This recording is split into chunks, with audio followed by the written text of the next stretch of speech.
हाँ जी, non ohmic device है। तो लिखो diode is a non ohmic device.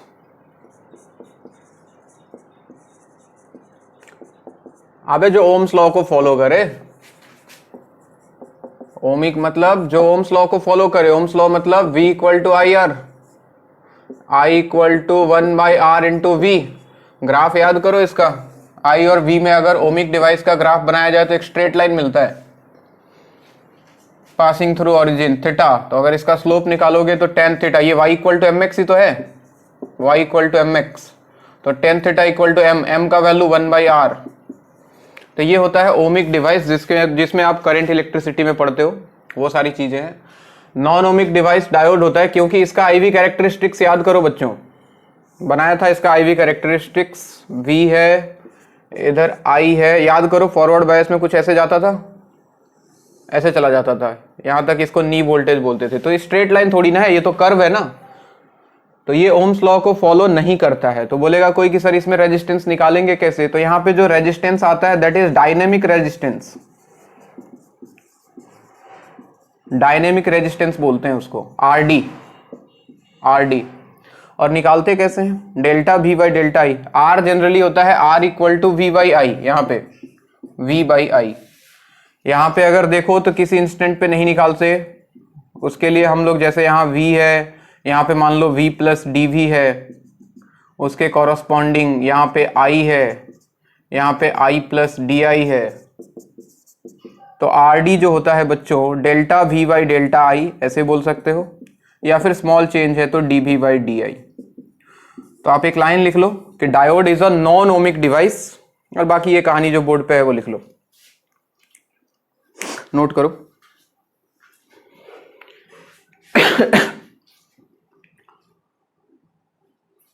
Non ohmic, ohmic.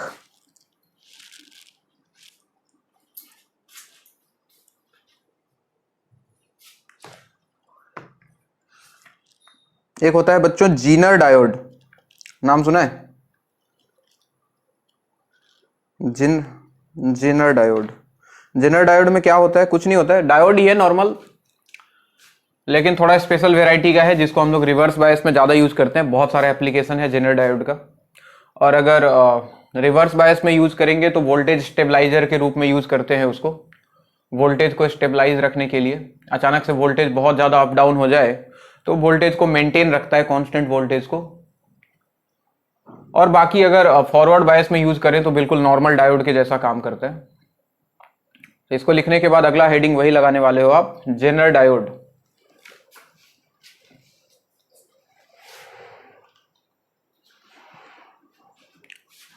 Hello,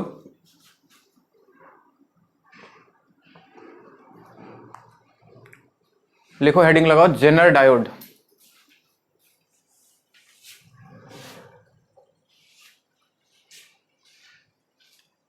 आज गांधी जयंती है, साफ सफाई नहीं करने गया तुम लोग?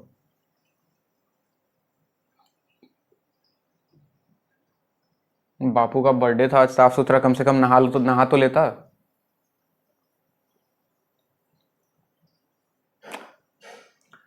ऐसे डेली नहाना कोई बहुत बड़ा मतलब क्वालिटी नहीं है बच्चे, पानी बर्बाद कर रहा है तुम, कम नहाया करो। कोशिश करो सप्ताह 2 सप्ताह में एक आध बार नहाओ ताकि देश का पानी बचे।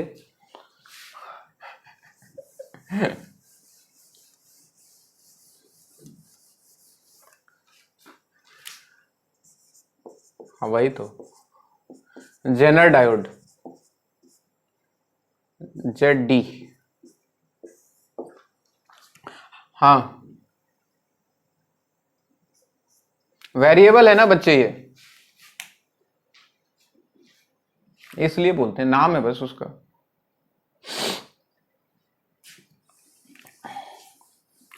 जेनर डायोड में बच्चों इसका सिंबल नॉर्मल डायोड के जैसा ही होता है। ये हुआ ऐसे, ये ऐसे निकला रहेगा, ये ऐसे निकला रहेगा। This is the symbol of Zener diode. इसमें लिखना है आपको, जैसे लिखा हूं वैसे ही लिखना है। ये सिंबल बना लो और लिखना शुरू करो। फिर से बता दे रहा हूं, अगर फॉरवर्ड बायस में यूज किया तो ये नॉर्मल डायोड के जैसा बिहेव करेगा। रिवर्स बायस में इसको यूज करते हैं, इसका एप्लीकेशन है एज अ वोल्टेज स्टेबलाइजर, जिसके ऊपर सवाल आता है। तो बिल्कुल थ्योरी है, लिख लो पूरा। चलो शुरू करो लिखना। It is always operated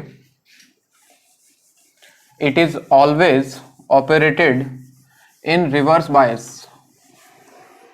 It is always operated in reverse bias breakdown. It is always operated in reverse bias breakdown.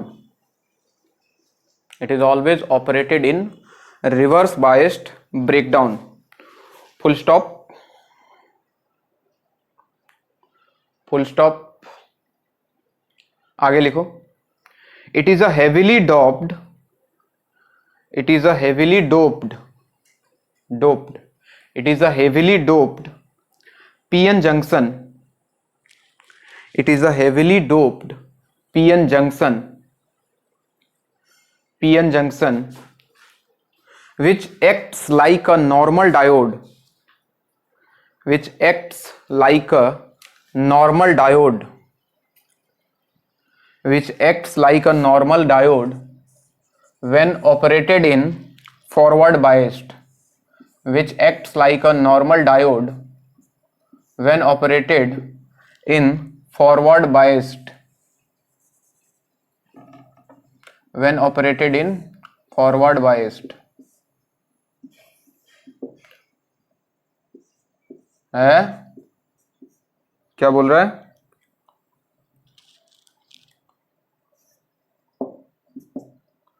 ये अभी नहीं बनाना है, आगे लिखो, लिखते रहो तुम लोग, बहुत लिखना है। लाइन चेंज करके लिखो। In a general diode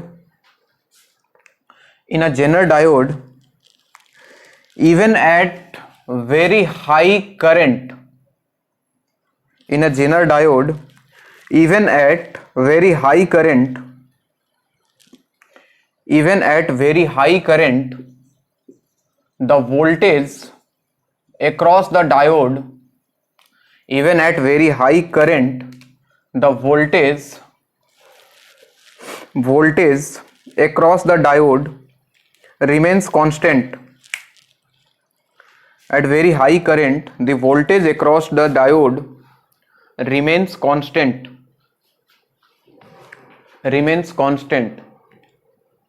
Full stop. These are generally used as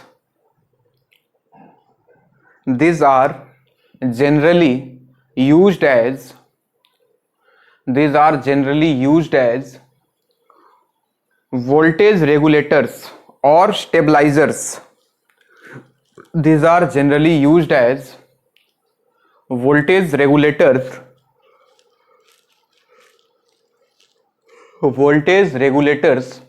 or stabilizers in electronic circuits. These are generally used as voltage regulators or stabilizers in electronic circuits.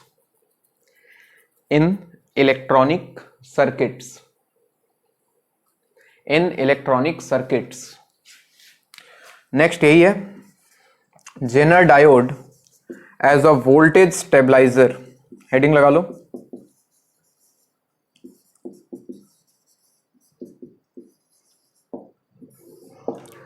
Jenner diode as a voltage stabiliser, voltage को stable रखने का काम आता है। यानी कि हमारा जो लोड वोड जो भी कनेक्टेड है उसके क्रॉस वोल्टेज, अगर करंट बहुत ज़्यादा बढ़ जाए तब भी वोल्टेज जो है उसके क्रॉस कांस्टेंट रहे। हम चाहते हैं कि बहुत ज़्यादा उसमें वेरिएशन ना हो, ताकि हमारा जो भी इंस्ट्रूमेंट हम यूज़ कर रहे हैं वो जले नहीं, खराब ना हो।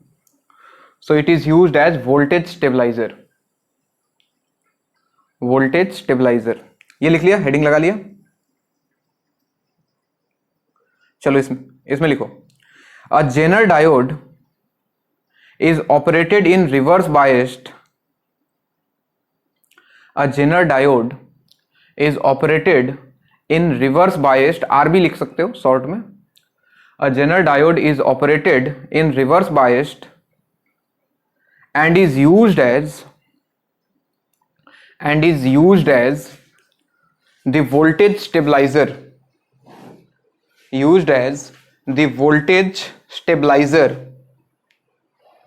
voltage stabilizer to maintain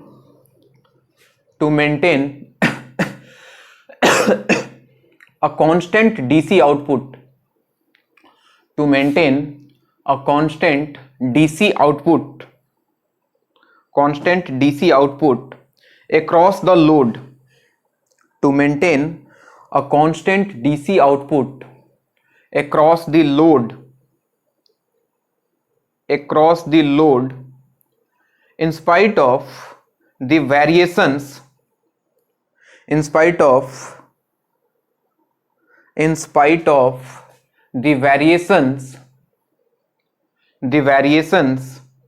that occur in the input voltage, in spite of the variations that occur in the input voltage, in spite of the variations that occur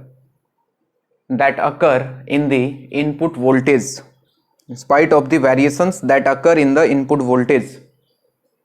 हो गया? अगर इनपुट वोल्टेज जो है बहुत ज़्यादा हाई हो जाए, बहुत फ्लक्चुएट करे, तो हम चाहते हैं कि अपना जो भी इंस्ट्रूमेंट हमने लगा रखा है उस पर बहुत ज़्यादा फर्क ना पड़े, तो उसको स्टेबल रखने के लिए हम इसका यूज़ करते हैं. अब कैसे ये काम करता है, नीचे लिखो वर्किंग. इसका वर्किंग क्या? डीपी कांस्टेंट डीसी बच्चे, डीसी डायरेक्ट करंट नहीं सुना है? एक एसी होता है, एक डीसी होता है, नाम नहीं सुना है? हाँ, नहीं डीपी तो व्हाट्सएप में होता है बच्चे, प्रोफाइल पिक्चर होता है वो. नेक्स्ट लिखो वर्किंग. उसमें लिखना शुरू करो. When the input DC voltage across the Zener diode increases, when the input DC voltage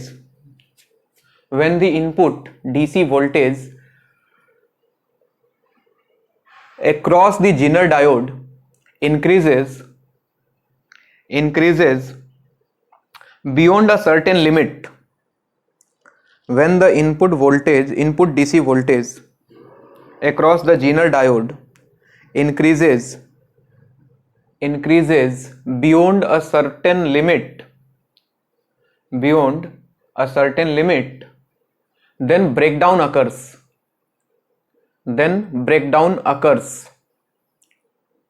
हम जानते हैं कि रिवर्स बायस में अगर हमने यूज कर रहे हैं, अगर वोल्टेज हम थोड़ा बढ़ाएंगे तो ब्रेकडाउन होगा. Then breakdown occurs, which causes a sufficient increase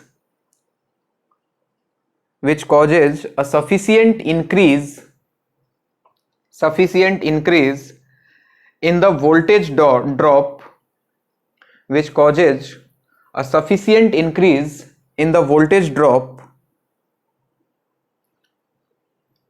voltage drop across the dropping resistor, which causes a sufficient increase in the voltage drop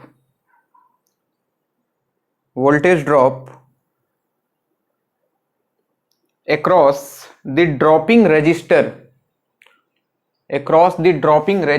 ये जो रेजिस्टेंस लगा है ना, ये आर जो डायग्राम में दिख रहा है, इसको बोलते हैं dropping resistor. across the dropping resistor,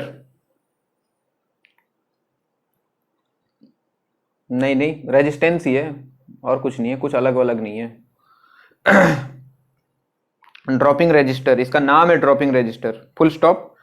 as a result the voltage across the Zener diode is constant. As a result, the voltage across the Zener diode is constant.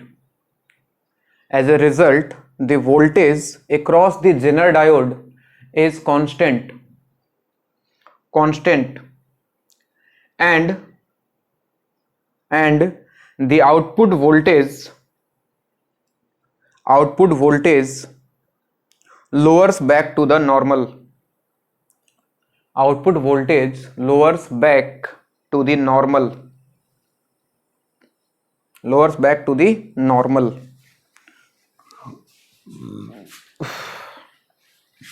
हाँ जी, VZ हो गया तुम्हारा, VZ को बोलते हैं हम कांस्टेंट वोल्टेज। ये जो R दिख रहा है इसका नाम है ड्रॉपिंग रेजिस्टर। यही डायग्राम बनाना होता है। हाँ,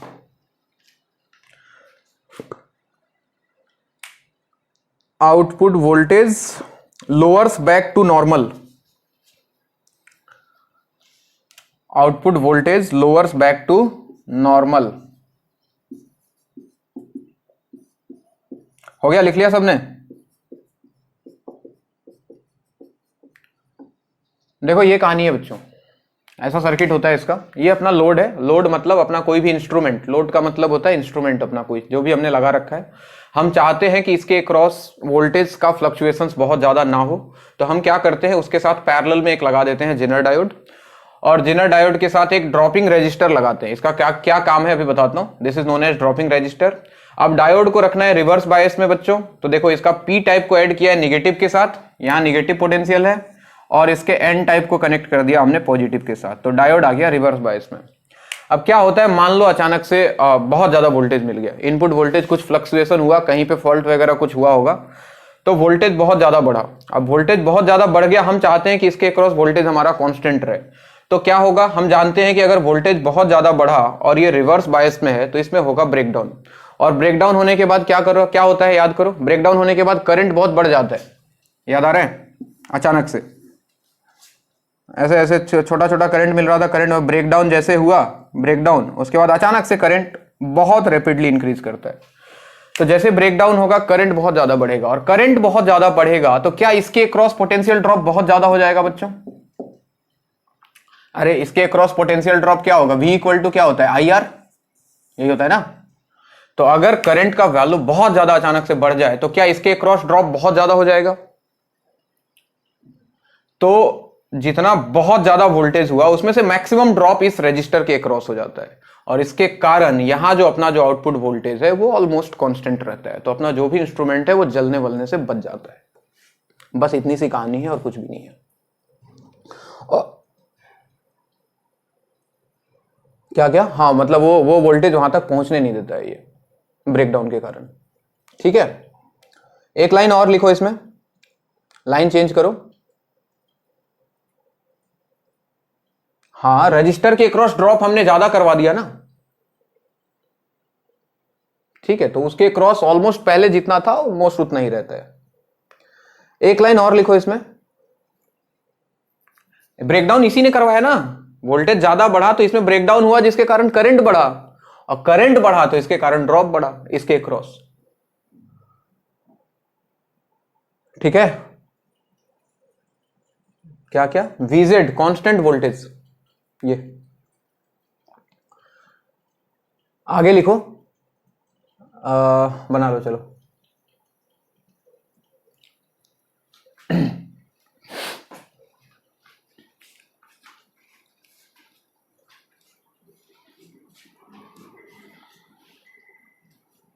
बापू का हैप्पी बर्थडे आज। बापू कितने साल के हो गए आज भाई? कब पैदा हुए थे वो? 1816। बाप रे बाप, 150 साल।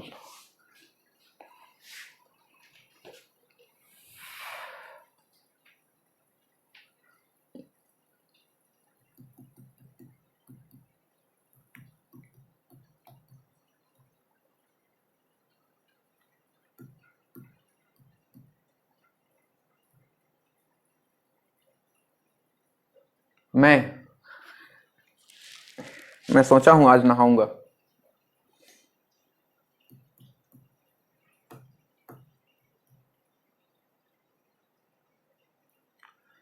बाहर तो यार साफ सफाई नहीं किया, देखा आदमी लोग कर रहा था तो मैं सोचा सब कर ही रहा है तो ठीक है। गया था आज गीता मंदिर, देखा सब एकदम झाड़ू वाड़ू लेके फोटो खींच रहा था।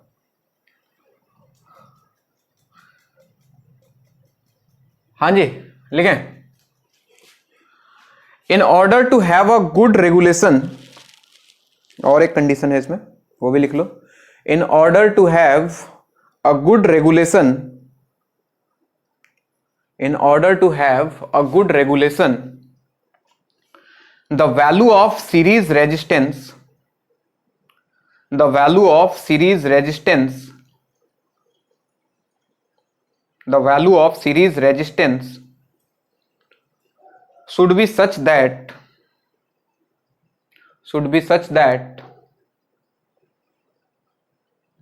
the current through the Zener diode should be such that the current through the Zener diode is much larger than the load current. Current through the Zener diode is much larger than the load current. Current through the Zener diode is much larger than the load current. Current through the Zener diode is much larger than the load current. Load current. For this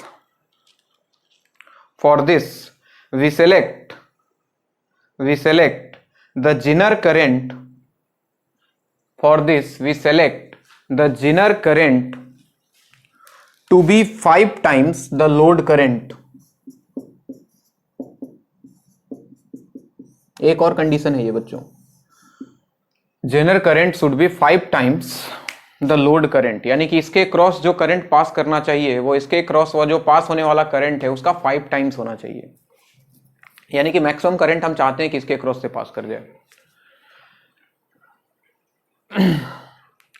for this we select the Zener current.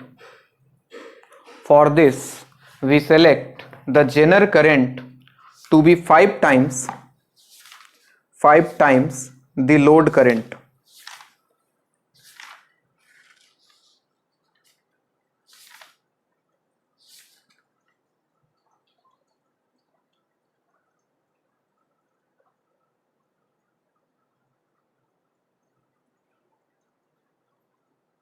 एक सवाल है, कुछ नहीं बच्चे, हम कोशिश करते हैं कि मैक्सिमम करंट यहां से पास कर जाए, अपने डायोड से पास कर जाए, ठीक है ना, और यहां से करंट कम जाए. यहां से करंट कम जाएगा तो ये ज्यादा सेफ रहेगा. तो उसका एक अप्रोक्सीमेशन है जिसने बनाया, उसने बना के दे दिया कि यहां से 5 टाइम्स करंट जाना चाहिए, यानी कि लोड करंट का 5 टाइम्स यहां से चला जाए. यानी कि अगर टोटल अगर यहाँ से 5 एम्पियर 5 करंट जा रहा है, मान लो ऐसा है, मतलब जो भी समझो, यहाँ पे आई जा रहा है तो यहाँ से 5 आई जाना चाहिए. इस पे एक सवाल आया था, रुको मैं करा देता हूँ, किधर गया.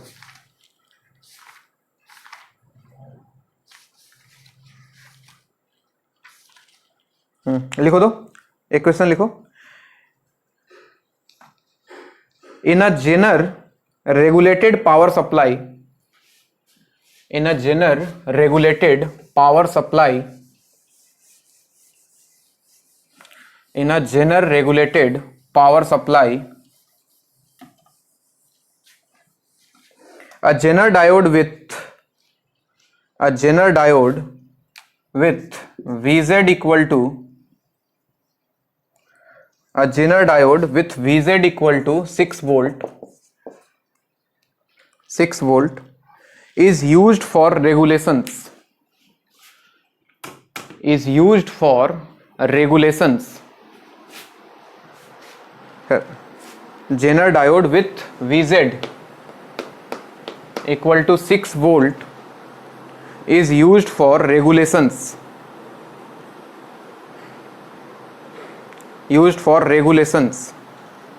हो गया. आगे लिखो. The load current should be 4 milliampere. IL equal to 4 milliampere. The load current should be 4 milliampere. 4 milliampere and the input voltage is 10 volt. Input voltage is 10 volt. Load current is 4 milliampere and the input voltage is 10 volt, full stop. What should be the value of series resistance R? What should be the value of series resistance, या फिर dropping resistor भी बोल सकता है. What should be the value of dropping resistor R? अगर हम ऐसा करना चाहते हैं तो ये रेजिस्टेंस का वैल्यू क्या होना चाहिए, ये आपसे पूछ रहा है. बोल रहा है कि यहाँ पे 10 वोल्ट का इनपुट दे दिया है बच्चों, इधर से 10 वोल्ट का सप्लाई लगा दिया और यहाँ से करंट जा रहा है, ये होता है IZ और इधर गया IL लोड करंट. हम जानते हैं कि IZ इक्वल टू 5 IL होता है बच्चों, और IL दिया है 4 मिली एम्पियर. तो IZ इक्वल टू 5 IL से क्या ये 20 मिली एम्पियर बन जाएगा? तो सोचो, IZ गया 20 मिली एम्पियर, IL जा रहा है 4 मिली एम्पियर, तो क्या मुझे I टोटल मिल गया?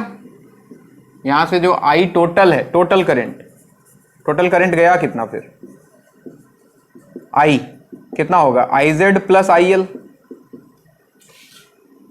तो ये हो गया तुम्हारा 20 प्लस 4, यानी कि 24 मिली एम्पियर का करंट टोटल पास कर रहा था. ठीक है भाई?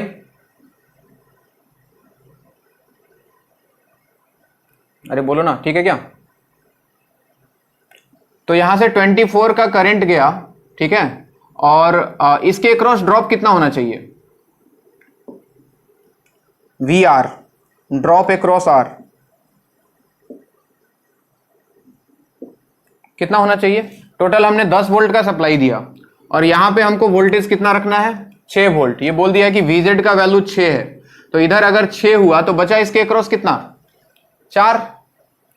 यानी कि VR का वैल्यू हो गया बच्चों 4 वोल्ट. और V क्या होता है? V equal to IR series resistance के अक्रॉस. तो IR इक्वल टू 4, तो कितना आ जाएगा बच्चों? करंट आया 24 milli ampere into R equal to 4. तो R का वैल्यू कितना आएगा? 4/24, 1/6 ओम. यानी कि ड्रॉपिंग रेजिस्टेंस का वैल्यू कितना होना चाहिए? 1/6 ओम. Yes sir, answer. ओ हाँ, ओ हाँ हाँ हाँ हाँ हाँ, बिल्कुल बिल्कुल. किधर गया? इसको मिटा देता हूँ, यहाँ लिख देता हूँ, मिली एम्पियर है ये तो.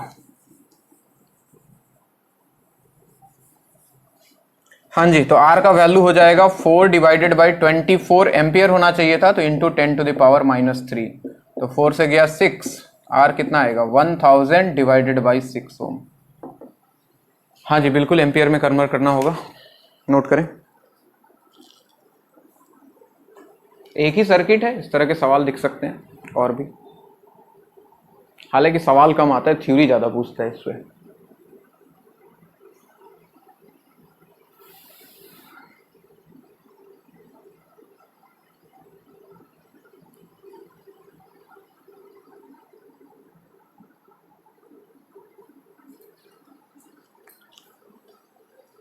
गांधी जी,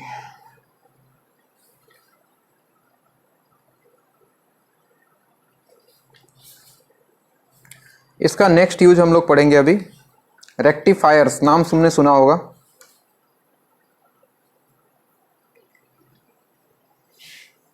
क्या क्या करता है रेक्टिफायर भाई?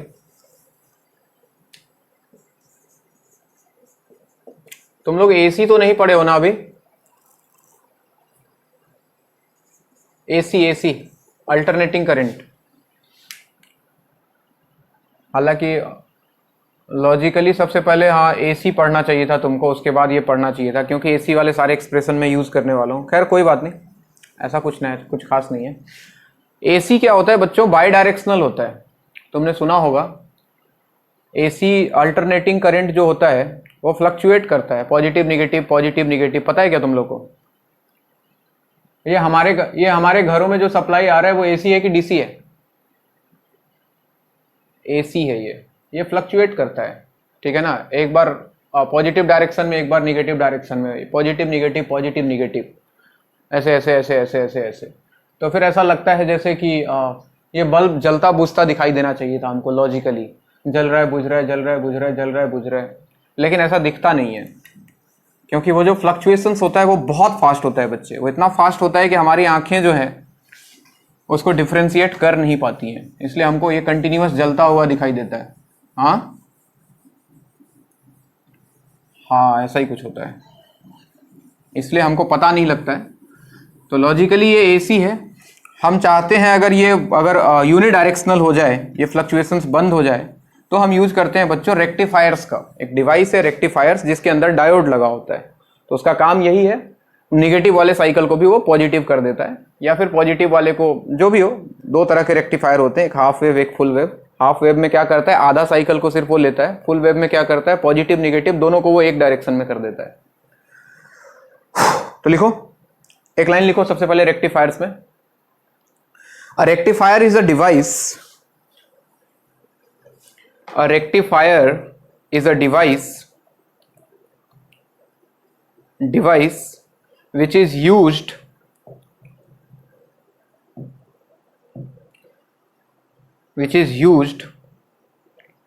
to convert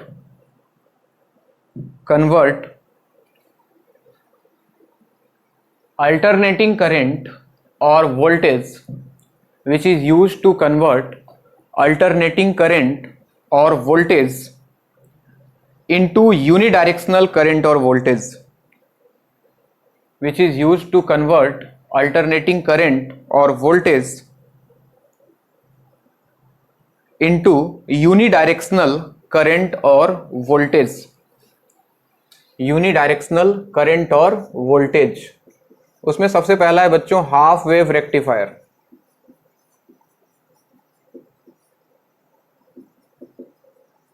HWR, half wave rectifier. इसका डायग्राम मैं बना रहा हूं, पहले तुम भी बना लो साथ साथ। ये एसी सप्लाई का सिंबल होता है, ऐसे टेढ़ा दिया है ना, ये बता रहा है कि एसी का सप्लाई है, ठीक है। अल्टरनेटिंग करंट हो या वोल्टेज हो, कुछ भी हो सकता है। और यहां पे लगे होते हैं ट्रांसफॉर्मर्स। ये सिंबल है कॉइल्स का, ट्रांसफॉर्मर का जो कॉइल होता है।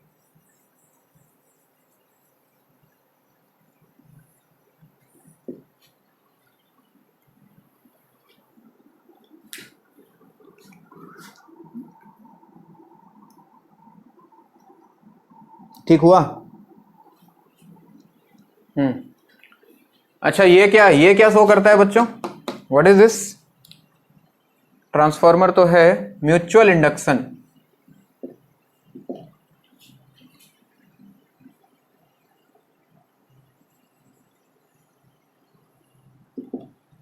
This is load current, load register, इसके क्रॉस हम लोग लोड लगाते हैं। दिस इज RL, यहां से हमको आउटपुट मिलता है, आउटपुट OP फॉर आउटपुट। और ये हो गया डायोड, इसका ये P, इसका ये N साइड। बस खत्म कहानी, बहुत सिंपल सर्किट है। हाँ जी, इस एंड को A बोल देते हैं, इस एंड को B बोल देते हैं। तो क्या होता है, अल्टरनेटिंग करंट या फिर वोल्टेज जो भी है, एक बार ये प्लस होगा, जब ये प्लस होगा तो ये माइनस होगा।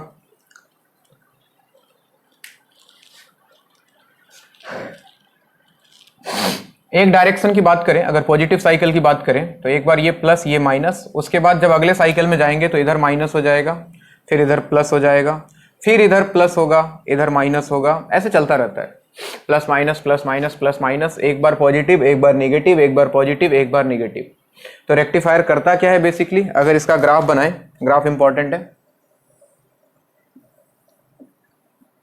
हाँ जी, ये हो गया तुम्हारा इनपुट, IP इनपुट। इनपुट में क्या होता है, एक बार पॉजिटिव साइकिल, एक बार निगेटिव साइकिल, एक बार पॉजिटिव साइकिल। ये सब चीज तुम लोग AC में ज्यादा बढ़िया से पढ़ोगे, ठीक है, इसलिए पहले AC पढ़ना होता है, लेकिन कोई नहीं।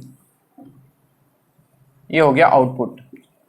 अब ये सब लगाने के बाद, ये डायोड वायोड लगाने के बाद क्या फर्क पड़ा बच्चों, क्या फर्क पड़ा, देखो ध्यान से। पहला साइकिल जो पॉजिटिव साइकिल है, ये वाला, ये जो पॉजिटिव साइकिल है, इसके लिए क्या होगा, इधर पॉजिटिव इधर निगेटिव। जब इधर पॉजिटिव इधर निगेटिव, तो डायोड फॉरवर्ड बायस या रिवर्स बायस्ड? Forward bias. जब फॉरवर्ड बायस होगा तो कंडक्ट करेगा या नहीं करेगा? करेगा, यानी कि हमको बिल्कुल बढ़िया बढ़िया करंट मिलेगा और इसके क्रॉस हमको आउटपुट एकदम मिल जाएगा, बढ़िया आउटपुट मिल जाएगा, ये रहा। अब during the negative cycle, negative cycle में क्या हुआ, इधर नेगेटिव हो गया, इधर पॉजिटिव हो गया, तो डायोड कैसा, रिवर्स या forward, reverse bias. Reverse bias हुआ तो क्या ये ओपन सर्किट हो जाएगा बच्चों, क्या हमको कोई भी आउटपुट मिलेगा, नहीं मिलेगा, नहीं मिलेगा। तो यहां से लेके यहां तक हमको कोई आउटपुट नहीं मिलता है, और वापस से ये पॉजिटिव साइकिल में वापस से हमको आउटपुट मिलेगा।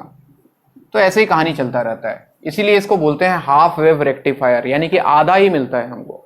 जब जब पॉजिटिव साइकिल होगा तब तक हमको आउटपुट मिलेगा, और जब नेगेटिव साइकिल होगा तो ये रिवर्स बायस में डायोड काम करना बंद कर देगा। तो बेसिकली क्या होता है, ड्यूरिंग पहला वाला हाफ साइकिल जो है, during positive half cycle, positive half cycle की बात करें बच्चों तो ए पॉजिटिव था, ए पॉजिटिव, और बी जो था वो निगेटिव था।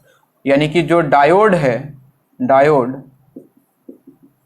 ये था तुम्हारा फॉरवर्ड बायस्ड, एफबी में था, एंड इट कंडक्ट्स, ये कंडक्ट करता है, क्लोज सर्किट का काम करता है। और during negative half cycle, during negative half cycle उल्टा कहानी, ए हो जाएगा नेगेटिव और बी हो जाएगा पॉजिटिव, और डायोड जो होगा वो हो जाएगा तुम्हारा रिवर्स बायस में, एंड इट डजंट कंडक्ट या फिर डू नॉट कंडक्ट। ये कहानी है। इसमें कुछ लिखना चाहोगे क्या, क्या ही लिखोगे, पहले एक लाइन लिखो फिर डायग्राम बनाना। लिखो, it rectifies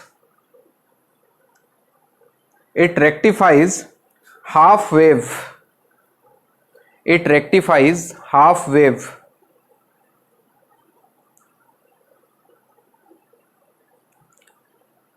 that means it can be utilized for one half, that means it can be utilized for one half cycle, utilized for one half cycle। ये डायग्राम वाइग्राम बना लो।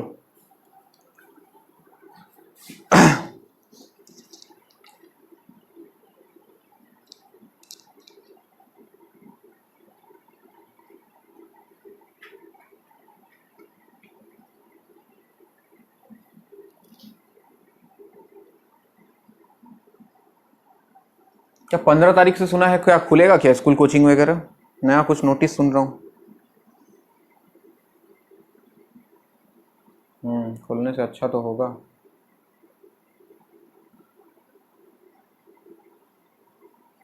क्यों, क्या हो रहा है घर में, तुझे पीटता है क्या रोज आदमी लोग?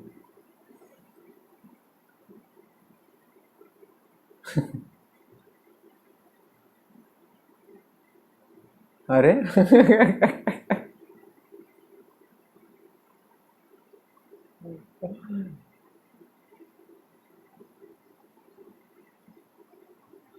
हाँ, डाउट वाला एक दिक्कत है। डाउट के लिए कम से कम सप्ताह में एक दिन तो मिलना चाहिए था तुम लोग को डाउट के लिए, स्पेशली फिजिकल क्लास।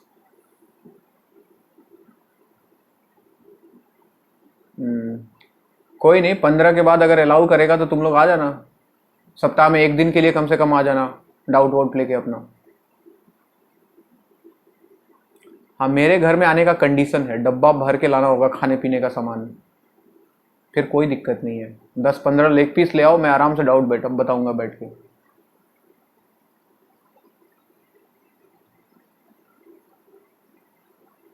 खुद को नहीं मिल रहा है तो क्या बोले भाई, गरीब आदमी है तुम, क्या उपाय है इसका? सही में गरीब है क्या?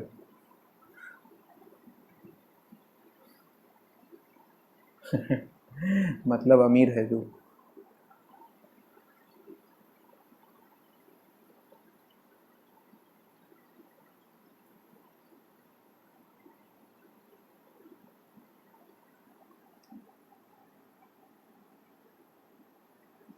ओह, मैं नोटिस करा ना सिलू, कौन था ये भास्कर, क्या मैसेज दिया भैया?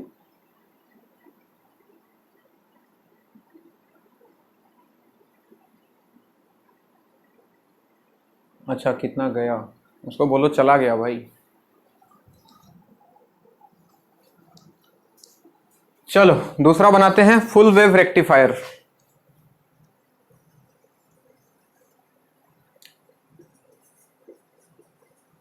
ओपी फॉर आउटपुट बच्चे, ये इनपुट है और ये उसके कॉरस्पॉन्डिंग आउटपुट है।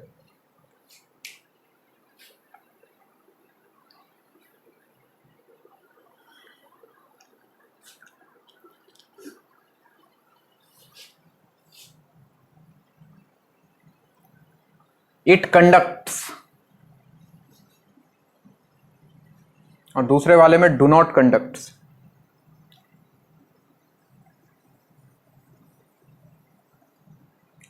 जी मैडम बोलिए।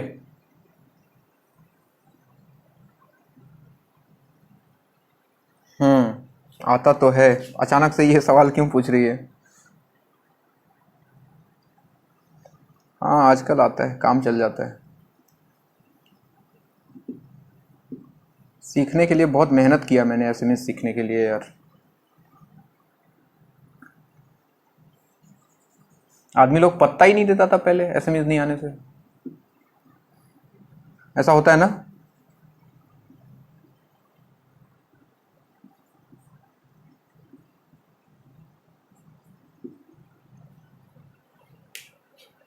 राकेश सर को एसएमएस सिखाया तो मेरा एसएमएस खराब हो जाएगा।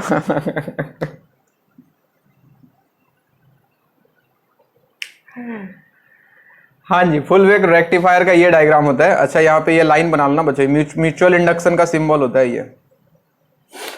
हाँ तो फुल वेव रेक्टिफायर में हम दो डायोड लगा देते हैं। इसको अगर D1 बोल दें, D1, और दिस इज D2, और ऐसे आउटपुट जो है वो ऐसे बीच से लेते हैं। तो this is the diagram of full wave rectifier. इसमें क्या होगा, अब देखो बच्चों, सुन रहे हो ना? तो ड्यूरिंग पॉजिटिव हाफ साइकिल, जब पहला हाफ साइकिल चला तो इधर पॉजिटिव इधर निगेटिव, बताओ ये फॉरवर्ड या रिवर्स? फॉरवर्ड। और ये हो गया रिवर्स बायस, ठीक है? तो ये फॉरवर्ड ये रिवर्स, यानी कि D1 कंडक्ट करेगा, D2 कंडक्ट नहीं करेगा। ये सर्किट ओपन हो जाएगा और करंट ऐसे, यानी कि इसके क्रॉस हमको आउटपुट मिलेगा। तो ये रहा पॉजिटिव हाफ साइकिल का आउटपुट। फिर क्या होगा ड्यूरिंग नेगेटिव हाफ साइकिल, इधर नेगेटिव इधर पॉजिटिव, तो क्या होगा बच्चों? ऊपर वाला क्या रिवर्स बायस हो गया, इधर रिवर्स इधर फॉरवर्ड, तो ये रिवर्स है, तो ये सर्किट ओपन हो जाएगा और हमको ये डायोड काम करना शुरू कर देगा और वापस से हमको आउटपुट मिल जाएगा। तो फायदा ये हुआ कि नेगेटिव वाले हाफ साइकिल में भी हमको आउटपुट मिलेगा, यानी कि सारा लूप ऊपर। ऐसे सोचो मॉड ऑफ साइन एक्स का ग्राफ है ये, और कुछ नहीं है। तो इसमें फायदा यही हुआ ड्यूरिंग पॉजिटिव हाफ साइकिल। इसमें एक चीज और ऐड करना होगा, जगह ही ना दिख रहा है, इसमें लिख लेना तुम लोग, पॉजिटिव हाफ साइकिल में D1 फॉरवर्ड बायस और D2 जो है वो रिवर्स बायस। और इसमें लिखना है आपको during negative half cycle D1 is reverse bias and D2 is forward biased. बाकी सारा कहानी सेम, चलो बना लो। इसमें भी कंडक्ट होगा, इसमें भी कंडक्ट होगा। यहां पे लिख लेना D1 कंडक्ट्स और यहां पे D2 कंडक्ट्स।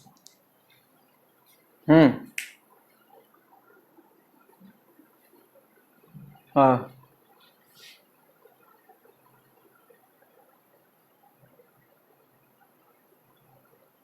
तो वही तो हमने किया बच्चे, वही चीज तो हमने किया है।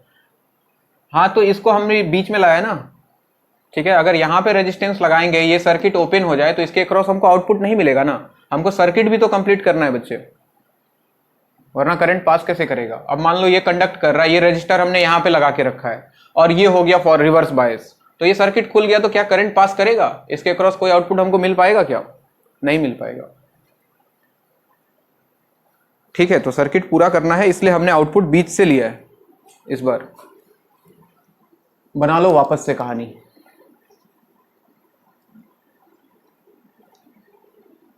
एसएमएस में हमको अभी पढ़ाना नहीं आया है, पढ़ाने वाला जो वर्ड है ना वो सब बहुत डिफिकल्ट है, वो सब मैं सीख नहीं पाया, कोई सिखाया नहीं। नॉर्मल आम जिंदगी में जो बोला जाता है वो सब सीख चुका हूं मैं। अरे ये सब पता नहीं कैसे पढ़ाएंगे इसको एसएमएस में, नहीं पढ़ा पाऊंगा, मतलब इट्स डिफिकल्ट।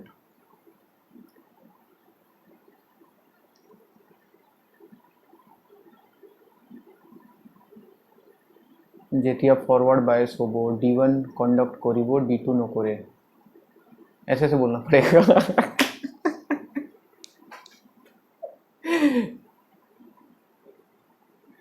क्या लग रहा?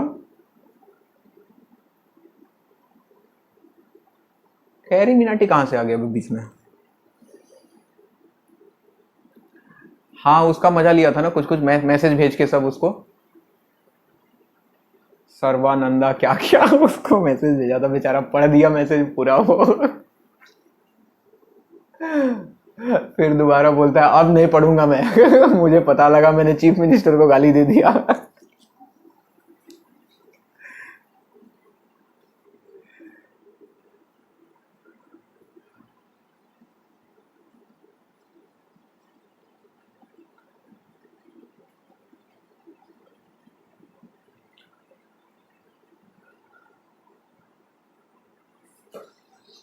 पबजी बंद हो गया। कैरी मिनाटी क्या खेलता है भाई आजकल?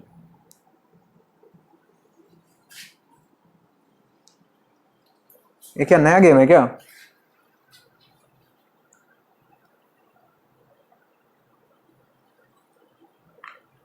अच्छा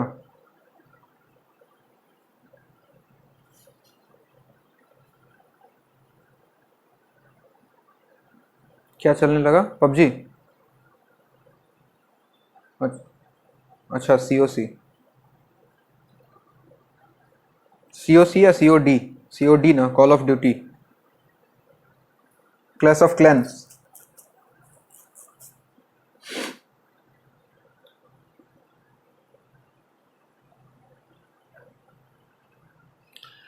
कुछ वो है तुम्हारा अल्टरनेटिंग करंट के कुछ वो है वैल्यूज हैं, एवरेज करंट, आरएमएस करंट। तो वो जैसे है मैं वैसे ही लिख देता हूँ, तुम भी वैसे ही लिख लेना। एसी में पढ़ोगे तुम ये सब डिटेल में। Average and RMS current in rectifiers.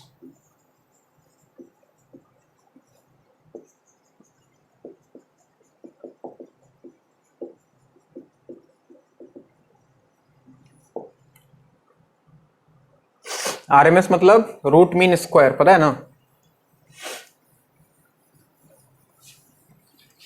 नहीं भी पता तो कोई बात नहीं, कुछ दिन पैसेंस रखो। मैग्नेटिज्म चल रहा है शायद तुम लोग का ना?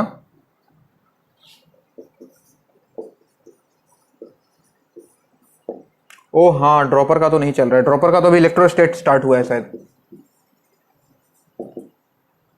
तुम लोग तो बहुत पीछे हो अभी। इसमें एवरेज करंट जो आता है निकल के, that is IM by pi. IM जो होता है दैट इज पीक करंट बोलते हैं क्या इसको? मैक्सिमम करंट, यस, मैक्सिमम या फिर पीक करंट। और दूसरा आता है IRMS, that is equal to IM divided by 2। ये हो गया, मिटा दूं क्या?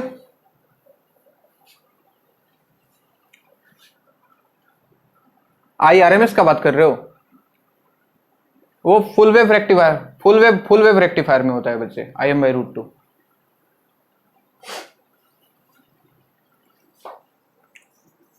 फुल वेव रेक्टिफायर में जो होता है, लिख ही देता हूं मैं, यहाँ पे जो आई एवरेज होता है that is 2IM divided by pi, and IRMS जो होता है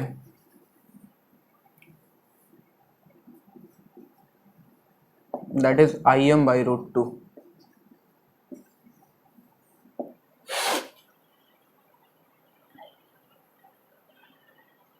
एक और टर्म है बच्चे, इसके इफिशियंसी को निकाला जाता है।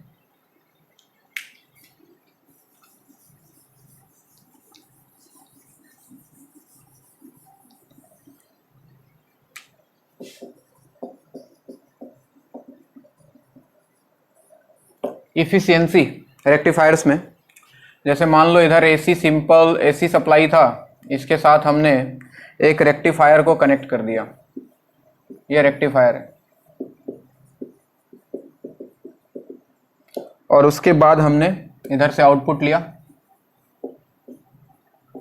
आउटपुट। तो आपको बोलेगा इफिशियंसी बताएं क्या होगा।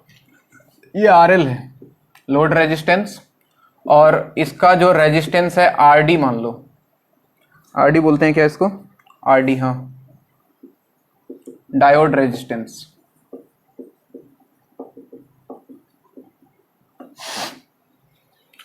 हाँ,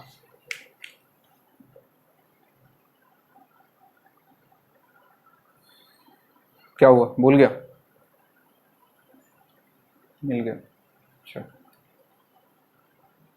हाँ जी, तो देखो इफिशियंसी का मतलब क्या होता है बच्चों, आउटपुट डिवाइडेड बाय इनपुट, यही तो होता है इफिशियंसी। तो आउटपुट और इनपुट, अब इनपुट पावर और आउटपुट पावर, आउटपुट पावर जो होगा,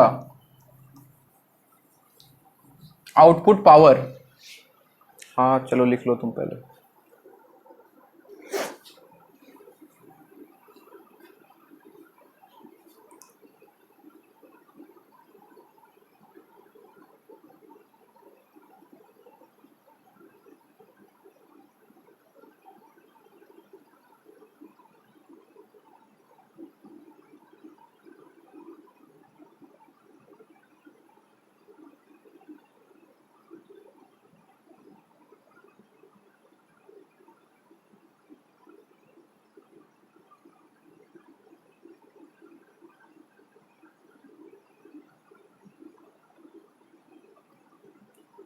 पावर का एक्सप्रेशन क्या होता है बच्चों, आई स्क्वायर आर, सुना है,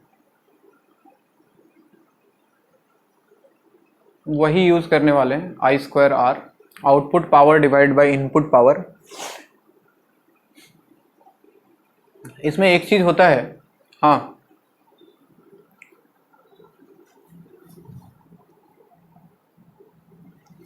किसमें किसमें, हाँ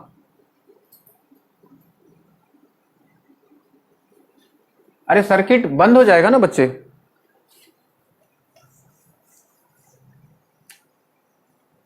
ये था ना,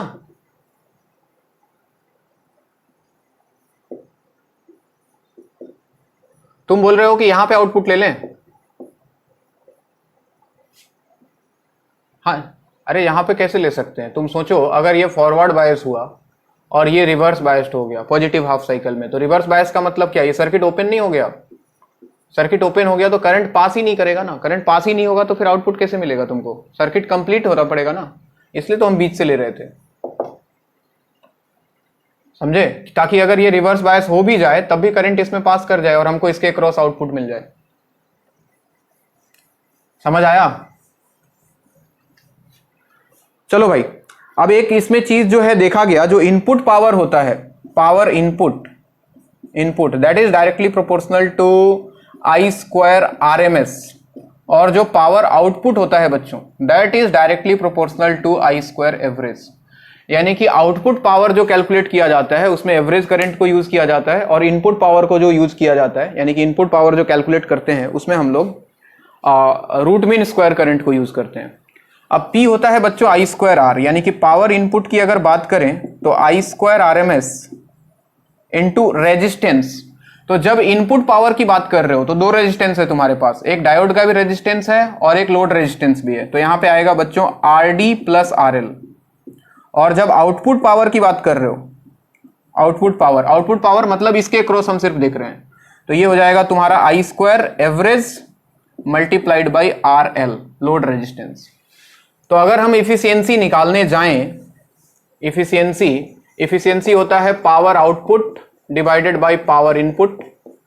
पावर आउटपुट की बात करें तो I square average into R L load resistance, और पावर इनपुट की बात करें तो I square R M S multiplied by दोनों resistance R D plus R L. इसको नीचे ले आओ तो ये जो एक्सप्रेशन दिखता है वो कुछ ऐसा आता है, efficiency equal to I square I average divided by I R M S whole square, इन दोनों को एक साथ लिखा, डिवाइडेड बाई, इसको नीचे लाया तो R D by R L, और इसके साथ लाओगे तो 1 हो जाएगा, तो 1 plus R D divided by R L. This is expression of efficiency. अब इसमें अगर तुम आई एवरेज और आई आर एम एस दोनों के लिए निकाल चुके थे, हाफ वेव रेक्टिफायर के लिए और फुल वेव रेक्टिफायर का, ये एक्सप्रेशन तुम्हारे सामने पड़ा हुआ है, तो अगर इनका वैल्यू यहां पे रख देते हो तो फॉर हाफ वेव रेक्टिफायर जो इफिशियंसी अप्रोक्सीमेटली निकल के आता है, मैं डाटा लिख रहा हूं, याद रखना है आपको ये, दिस इज अप्रोक्सीमेटली 40.6% के आसपास आता है। और अगर फुल वेव रेक्टिफायर की बात करें तो इफिशियंसी ऑलमोस्ट इसका डबल आता है, दैट इज अप्रोक्सीमेटली 81.2%। ये डाटा याद रखना है। हाँ, डायरेक्ट पूछ लिया गया था एक आध बार ये कि हाफ वेव रेक्टिफायर का एफिशिएंसी कितना होता है, फुल वेव रेक्टिफायर का एफिशिएंसी कितना निकल के आता है, तो ये ऑलमोस्ट इसके डबल होता है। तो efficiency of full wave rectifier is 2 times efficiency of half wave rectifier. Note करो।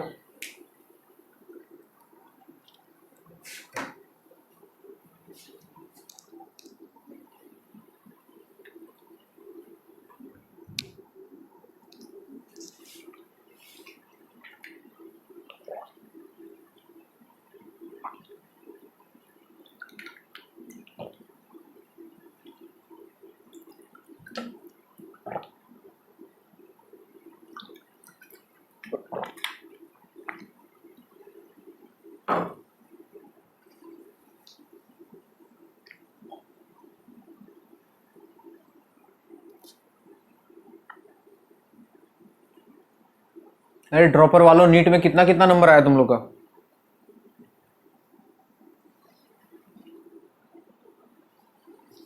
थ्री।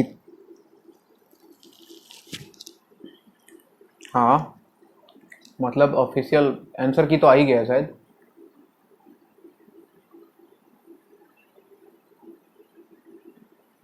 क्यों नहीं मिल रहा है? कहाँ पे देखता है?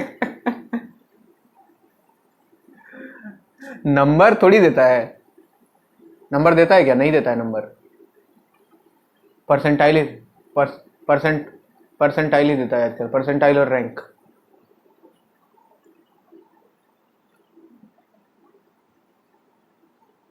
फालतू है वे। एनटीए साला हरामी है ये, बहुत बड़ा, कुछ भी उल्टा पुल्टा काम करता है।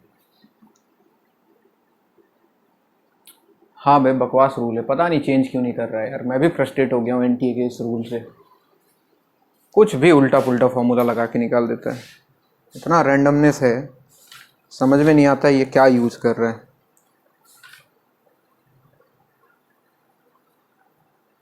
वही तो।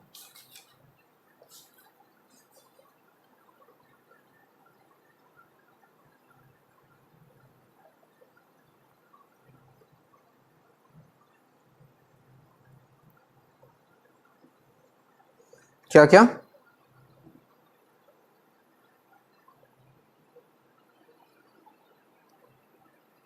क्या बोला, समझ में नहीं आया बच्चे। ईटा, ईटा, अच्छा ये ईटा इफिशियंसी का सिंबल, एन नहीं है, ईटा पढ़ते हैं इसको, ईटा। एक सवाल लिखो।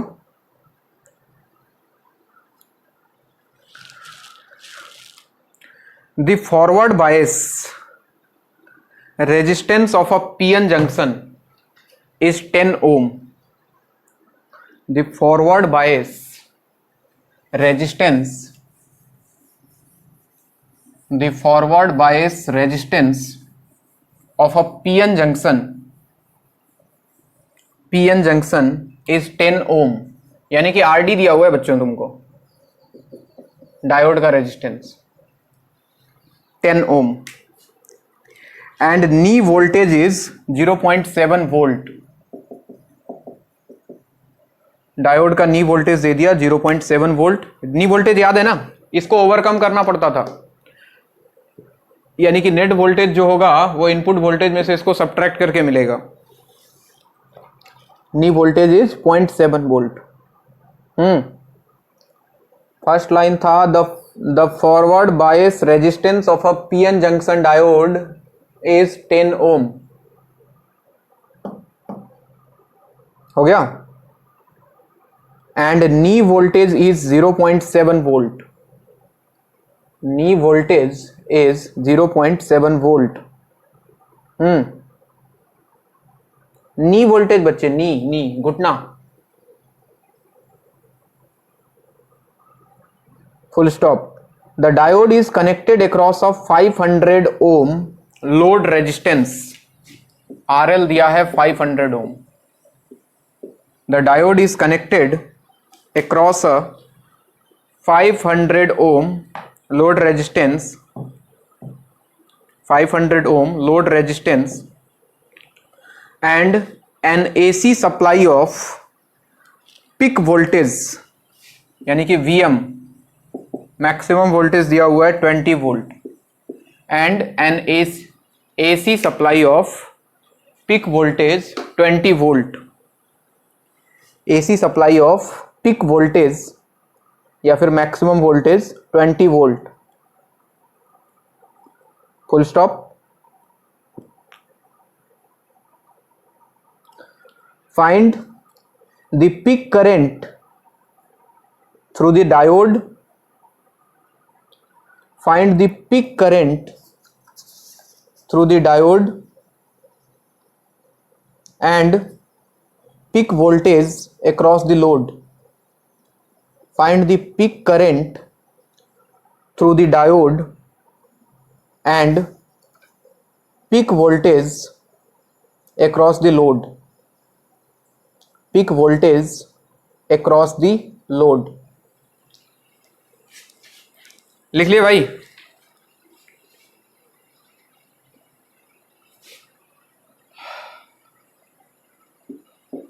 लिख लिए क्या?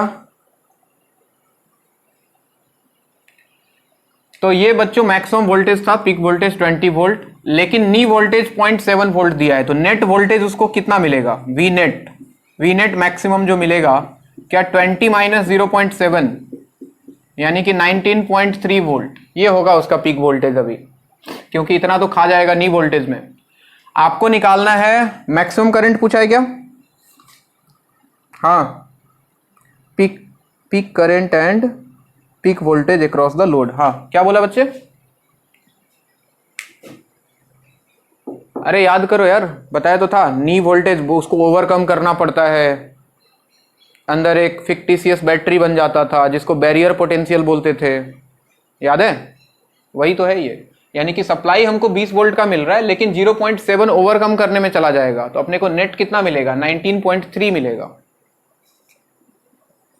ठीक है ना, स्टार्टिंग वाला कहानी है ये। तो आपको निकालना है I peak current across the diode, तो आई होता है बच्चों वी पीक यानी कि वी मैक्सिमम जो भी तुमने निकाला, डिवाइडेड बाय टोटल रेजिस्टेंस। कितना?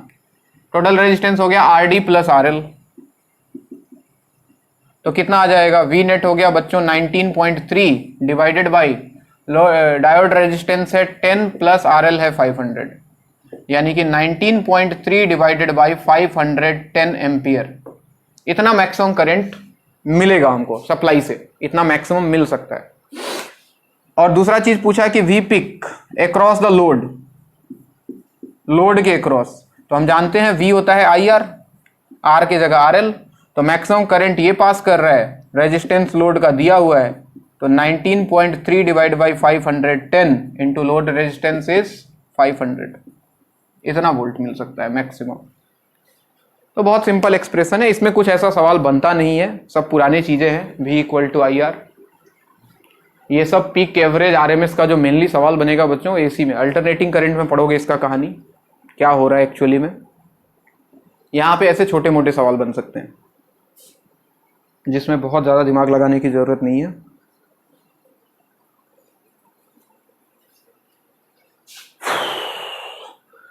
अब हमको पढ़ना है इनका वैरायटी, डायोड्स कितने टाइप के होते हैं, उनका क्या क्या कहानी है, ठीक है ना।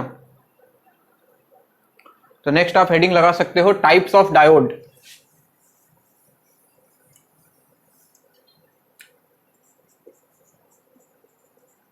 Types of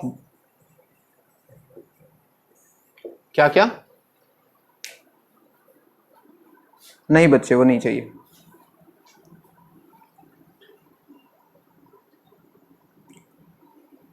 types of diode, diode कौन कौन सा टाइप होता है बच्चों? क्या क्या सुना होगा तुमने? एलईडी फेलईडी, एलईडी डायोड सुना है ना, एलईडी टीवी वगैरह जो आता है, लाइट इमिटिंग डायोड, वैसे फोटो डायोड होता है, सोलर सेल होता है, सोलर पैनल जो होता है वो भी एक डायोड ही होता है। तो इन सब के बारे में हमको पढ़ना है, थोड़ा थोड़ा इंट्रोडक्शन, ज़्यादा गहराई में नहीं पढ़ना है, हल्का हल्का पढ़ते जाना है। नहीं बच्चे, तो सबसे पहले हम लोग पढ़ते हैं फोटो डायोड। फोटो डायोड, तो इसका कहानी लाइट से रिलेटेड है बच्चों, है ना। इसमें हम बैटरी वैटरी कनेक्ट कर दें अगर,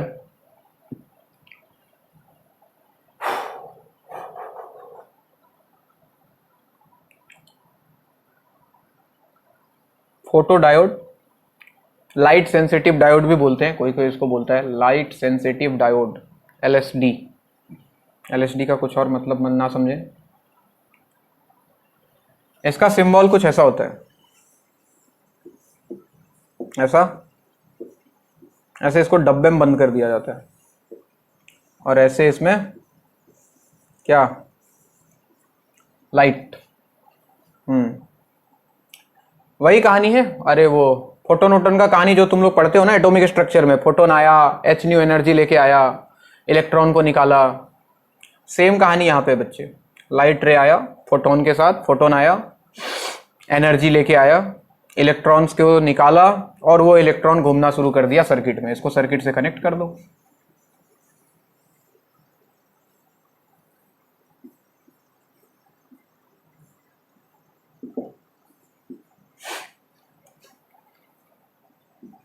ये डायग्राम बनाओ, फिर इसके बारे में लिखो। लिखना ही लिखना है, बिल्कुल। बहुत बोरिंग टॉपिक है, मैं पहले बता रहा हूँ। कॉन्सेप्ट है, कम है, क्योंकि हमको इसके गहराई में जाना नहीं है। हमें इसको बस थोड़ा थोड़ा पढ़ के निकलना है, इतना ही सिलेबस में है अपने। इसकी गहराई वाली बातें सारी होंगी कॉलेजेस में, इंजीनियरिंग कॉलेज वगैरह में जाओगे या फिर फिजिक्स पढ़ोगे, आगे जाके PhD वगैरह करोगे, मास्टर्स वगैरह, वहाँ पे इसके बारे में पढ़ना है, बहुत गहराई में पढ़ना है। और मेन फिजिक्स तो यही है। बाकी डॉक्टर साहब लोग को नहीं पढ़ना है, पहला और आखिरी है, और आगे ज़िंदगी में ये सब चीज़ पढ़ना नहीं है। लेकिन इंजीनियर लोग को तो पढ़ना पड़ेगा। हाँ जी, लिखो इसमें दो। डाउट्स भेजा था तुमने, तुम जिंटू है। हाँ, तुम्हारा कुछ वो मिरर में स्पीड वेलोसिटी वाला था शायद डाउट, वो किया तुमने तो जो भेजा वो भी तो नहीं किया। अरे उसमें पता नहीं, मैंने देखा नहीं, देखता हूँ, आज देखता हूँ।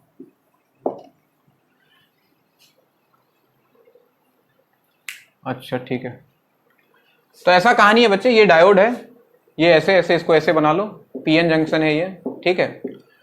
इसमें लाइट गिरा है, लाइट कोशिश करते हैं कि डिप्लेशन लेयर पे गिरे, डिप्लेशन लेयर पे गिरता है लाइट। इसका लाइट गिरने के बाद वही पुराना कहानी है बच्चों, इलेक्ट्रॉन निकलेगा, फ्लो स्टार्ट हो जाएगा, सर्किट से कनेक्ट कर दिया है। लिखो इसमें कुछ लाइनें लिख लो, 2-4। ये ध्यान रहे कि यहां से जो एनर्जी H न्यू लेके आएगा, जो फोटोन H न्यू, उसका वैल्यू ज्यादा होना चाहिए था, किससे, फर्मी एनर्जी गैप, याद है, वरना इलेक्ट्रॉन निकलेगा ही नहीं। लिखो इसमें, it is a photo sensitive और light sensitive diode. It is a photo sensitive और light sensitive diode. It is a photo sensitive और light sensitive diode which is always operated in forward bias, forward नहीं, reverse bias, हाँ, which is always operated in reverse biased.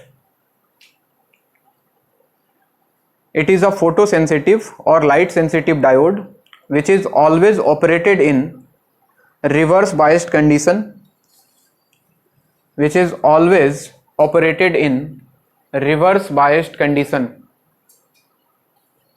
reverse biased condition, full stop.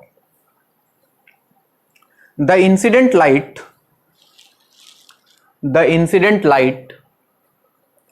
should have an energy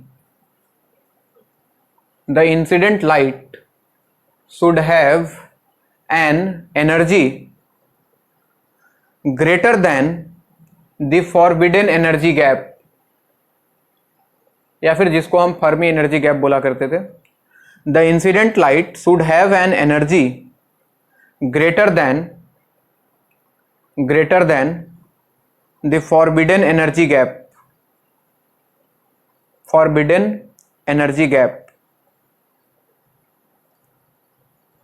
full stop. आगे लिखो. as light is incident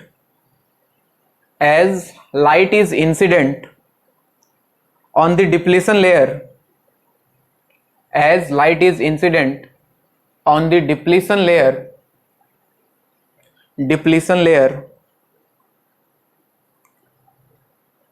comma, electrons and holes recombination starts.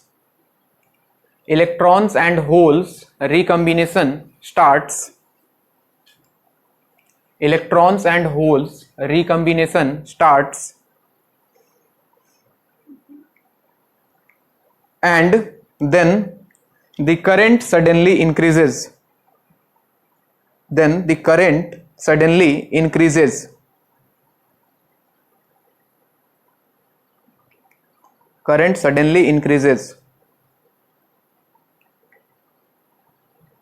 Full stop. It is used as a photodetector.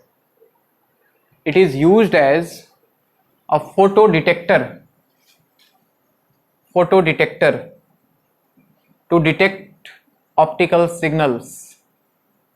It is used as a photodetector to detect optical signals. Optical signal समझते हो ना?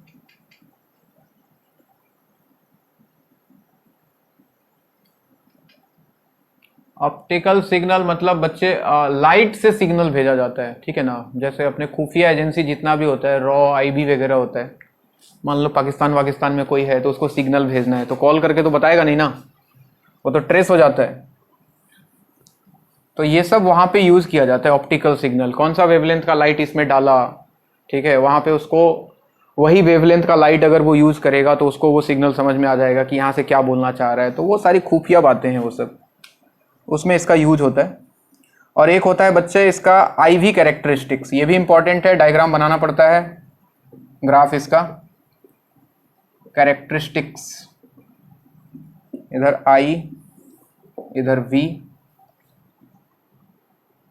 इसका graph कैसा बनता था यार?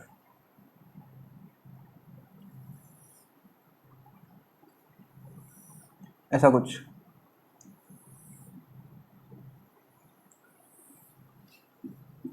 ये है. अगर इंटेंसिटी की बात करें, ये I1, ये I2, ये I3, ये I4. तो इंटेंसिटी में क्या होता है? इंटेंसिटी का एक रिलेशन है कि I1 is less than I2, less than I3, less than I4. ये ग्राफ भी बना लो. अगर कहीं बोर्ड में ये सवाल आ जाए तो जैसे लिखा रहा हूँ, जैसे बना रहा है, एकदम बढ़िया से बना के आ जाना, नंबर मिल जाएगा.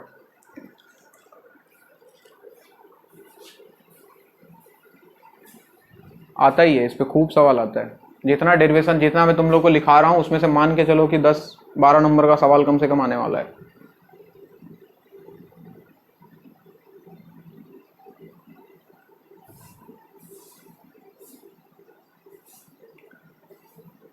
हाँ, बोर्ड्स का ही बात कर रहा हूँ बच्चे.